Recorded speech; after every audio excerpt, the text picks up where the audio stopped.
Hello दोस्तों, मैं Akash Singh, research scholar department of economics university of Allahabad.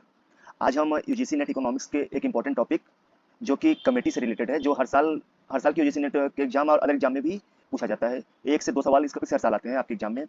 तो चलिए इस टॉपिक को अच्छे से जानते हैं और देखते हैं कि कौन सी कमेटी कब आई और क्या की सजेशन रहे किस कमेटी के। तो सबसे पहले स्टार्ट करते हैं नरसिम्हम कमेटी फर्स्ट से, जो कि एक फाइनेंशियल सेक्टर कमेटी थी जिसका मेन फोकस था बैंकिंग सेक्टर रिफॉर्म पर। या इस कमेटी के चेयरमैन थे एम नरसिम्हम, जो कि 1991 में आई थी। अगर हम बात करें की सजेशन की, तो कुछ यहाँ पर इंपॉर्टेंट की सजेशन दिए गए हैं, जिसको एक एक करके मैं आपको बताने वाला हूँ, जो कि आपके एग्जाम पॉइंट ऑफ व्यू से बहुत इंपॉर्टेंट है। सबसे पहले बात करते हैं, इस कमेटी ने बात की reduce statutory liquidity ratio SLR from 38.5% to 25%। और साथ ही इसने बात की कि सीआरआर कैश रिजर्व रेशियो को घटाकर 15% से 3 से 5% के बीच में रखना चाहिए। अगर अगले सजेशन की बात करें तो इस कमेटी ने कहा कि phase out the directed credit programme forcing bank to lend at lower rate of priority sector. और इस कमेटी ने आगे कहा कि allow interest rate on deposit and advance to be determined by market forces ending government regulation, यानी government regulation को कम किया जाए इंटरेस्ट रेट मैनेजमेंट में। आगे कमेटी ने बात की कि establish an asset reconstruction fund ARF to take over non performing asset NPA from banks, यानी बैंक में एनपीए को कम करने के लिए एक एसेट रिकंस्ट्रक्शन फंड एआरएफ को एस्टेब्लिश किया जाए। साथ ही कमेटी ने कहा कि increase autonomy of public sector bank by reducing government ownership and allowing them to operate professionally and competitively, यानी जो पब्लिक सेक्टर बैंक है उनके कंपटीशन को बढ़ाने के लिए हमें गवर्नमेंट के ओनरशिप यानी इंटरफेयर को कम करना होगा, और जो पब्लिक सेक्टर बैंक है उनके डिसीजन मेकिंग पावर को बढ़ाना होगा, जिससे कि बैंक अपने अकॉर्डिंग, अपने कंपटीशन के अकॉर्डिंग और मार्केट के अकॉर्डिंग अपने निर्णय ले सके और कंपटीशन में तेजी आ सके। नेक्स्ट कमेटी है वह है Narasimham committee 2।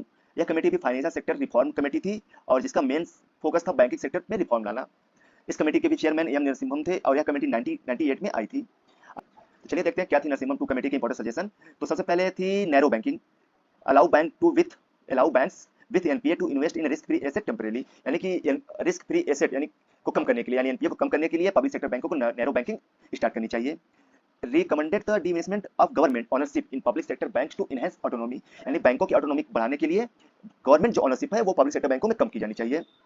Rise capital adequacy ratio norm for bank to absorb bank shock better, और जो मार्केट शॉक है उसको अच्छे से एब्जॉर्ब करने के लिए बैंकों के कैपिटल एडिक्वेसी रेशियो को बढ़ाना जाना चाहिए, जिससे कि वो मार्केट में होने वाले शॉक और उथल पुथल को अच्छे से एब्जॉर्ब कर सके और एक अच्छी इकोनॉमिक ग्रोथ में हेल्प कर सके।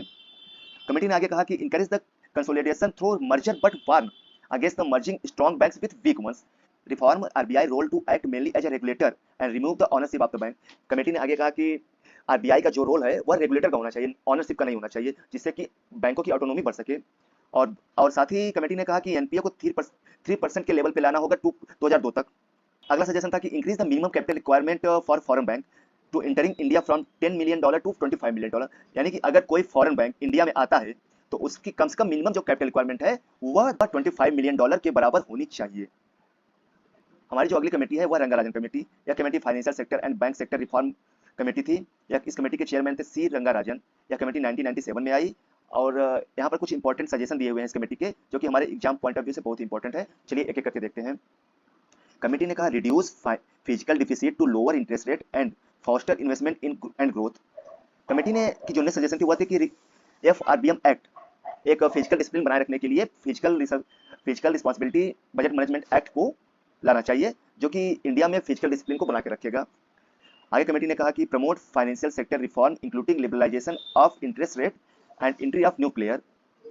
फाइनेंशियल सेक्टर में ज़्यादा से ज़्यादा लिबरलाइजेशन लाना चाहिए और नए बैंक्स और नए प्लेयर की एंट्री मार्केट में होनी चाहिए, जिससे कि ज़्यादा कंपटीशन अच्छा और अच्छे तरीके से कंपटीशन मार्केट में बढ़ सके। कमेटी ने कहा recapitalise and reduce government stake in public sector bank encouraging merger of the efficiency, public sector बैंकों में जो है पब्लिक सेक्टर बैंक्स में गवर्नमेंट की जो स्टॉक होल्डिंग है उसको कम करनी चाहिए, जिससे कि उनकी ऑटोनॉमी में वृद्धि हो सके। अगला सजेशन था कि develop the corporate bond market and secondary market for government security to improve financial option and liquidity.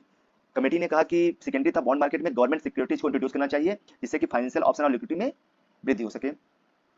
और अगला सजेशन था कि strengthen government framework by creating independent agency and introducing prudential norms.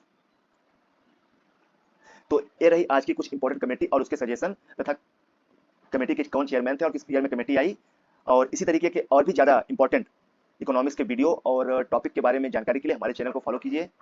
हम आपके लिए लेकर आते रहेंगे ऐसे ही ढेर सारे इन्फॉर्मेशन से भरे हुए वीडियो जो आपके आने वाले सभी एग्जामों के लिए बहुत ही इंपॉर्टेंट साबित होने वाले हैं।